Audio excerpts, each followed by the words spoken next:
नमस्कार, मी स्मिता आपल्या यूट्यूब चॅनलवरती पुन्हा एकदा तुमचे खूप खूप स्वागत आहे। मी माहेरला गेले होते ना, तर तिथला व्हिडिओ मी थोडा शूट केला होता, तो तुम्हाला दाखवते। तिथलं कसं रूटीन असतं, तिथली शेती कशी आहे, तिथली जनावरं कशी आहेत, त्यांची कामं कधी होतात, हे तुम्हाला मी थोडं शॉर्टकटमध्ये दाखवते। तर सकाळी लवकर उठून सर्वांच्या अंघोळ झाल्या की मम्मी देवपूजा करते किंवा प्रणिता करते। त्यानंतर मग घरातील सर्व कामं आणि विशू उशिरा उठला होता, त्यामुळे तो थंडी असल्यामुळे शेकत बसला आहे। पहाटे धारा काढत आहेत आणि त्यांच्या पायाला थोडंसं लागलं होतं, तर किती छान जुगाड केले बघा।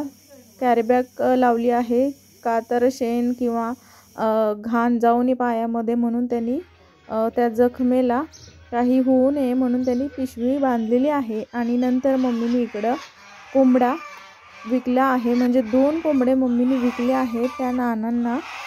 तर त्यांनी ते घेतले विकत आणि मग त्यानंतर सकाळी स्वयंपाकाची तयारी, स्वयंपाक सुरू आहे तिकडे। आणि विश्वराज आणि बाबा दोघंजण मिळून झाडांना पाणी घालत आहेत।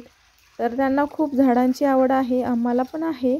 आणि नंतर दुपारच्या वेळेस आमचं जेवण ते झाल्यानंतर मी चालले आहे शेतात। तर भेटायला चालले होते, कारण तिकडं मम्मी आणि भैया प्रणिता सगळे मिळून ना कणस भरत होते। मला काही घरात करमत नव्हतं, म्हणलं चला शेतात काय करतात बघावं। तर त्यांनी कणस मोडून टाकली होती, ती कणस पिशवीमध्ये भरायची आणि मका करायची। तर त्यांनी ही मका केली होती। तर एवढ्या पिशव्या सगळ्या त्या तिघांनी भरल्या होत्या। आणि नंतर संध्याकाळी 4 वाजले की त्या भैयाचं काम सुरू होतं, जनावरांचं त्यांचा वेळ चालू होतो। तर त्यांना खाऊ घालायचं, त्यांचं आमुनं हे वैरण असं असतं। तर बघा भैया आलेला दिसतात, जनावरं कशी त्याच्याकडे सगळे चालले आहेत पळत। तर तो आला की मग त्यांचं रुटीन संध्याकाळचं सुरू होतं, वैरण पाणी करायचं, धारा काढायच्या, दूध घालायला डेअरीला जायचं, असं त्याचं रुटीन असतं। तर बघा पूर्ण चौफेर जनावरं फिरून इकडं आले आहेत भैयाकडं। त्याला खूप सवय आहे जनावरांची आणि जनावरंही त्याच्याशिवाय राहत नाहीत। आणि संध्याकाळचा बेत प्रणिताने खूप छान केला आहे, चिकन बिर्याणी। खूप मस्त अशी तिने चिकन बिर्याणी केली होती, अगदी चुलीवर कोळशावर एकदम मस्त अशी चिकन बिर्याणी केली होती। आणि आमची काकू आली होती, तिनेही खाल्लं आणि चुलत भाऊ आला होता, तोही खाल्ला, त्यांनाही खूप आवडली चिकन बिर्याणी। आणि मग आमचं जेवण झालं, नंतर आम्ही दुसऱ्या दिवशी गावात जायचं होतं, जरा काहीतरी खरेदी करण्यासाठी आम्ही चाललो होतो। तर प्रणितालाही खरेदी करायची होती, मलाही करायची होती, तर आम्ही त्यासाठी आम्हाला भैयानी सोडलं। आणि दुसऱ्या दिवशी पण आम्ही गेलो होतो।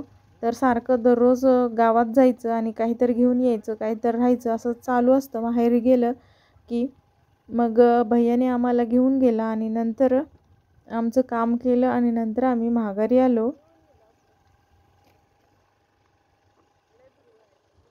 तर पुढच्या व्हिडिओमध्ये तुम्हाला मी दाखवते, मी आणि प्रणिता केक आणायला चाललो होतो, तर त्याचा व्हिडिओ मी दाखवते नंतर। भैयाचा वाढदिवस आम्ही साजरा केला, तर मी आणि प्रणिता दोघीजणी जाऊन केक आणला होता, तर त्यासाठी चाललो होतो। आणि प्रणिताला बूट घ्यायचे होते, तर तिने बूट घेतले। तर बघा चप्पल किती छान आहेत, दुकानामध्ये एकदम स्वस्त कमी किमतीत असे चप्पल मिळतात मंगळवेढ्यामध्ये। तर तिथून बूट घेतले प्रणिताला आणि मम्मीला, मी पण घेतली होती चप्पल अगोदर ह्याच्या। तर व्हिडिओ आवडल्यास नक्की लाईक करा, शेअर करा, धन्यवाद।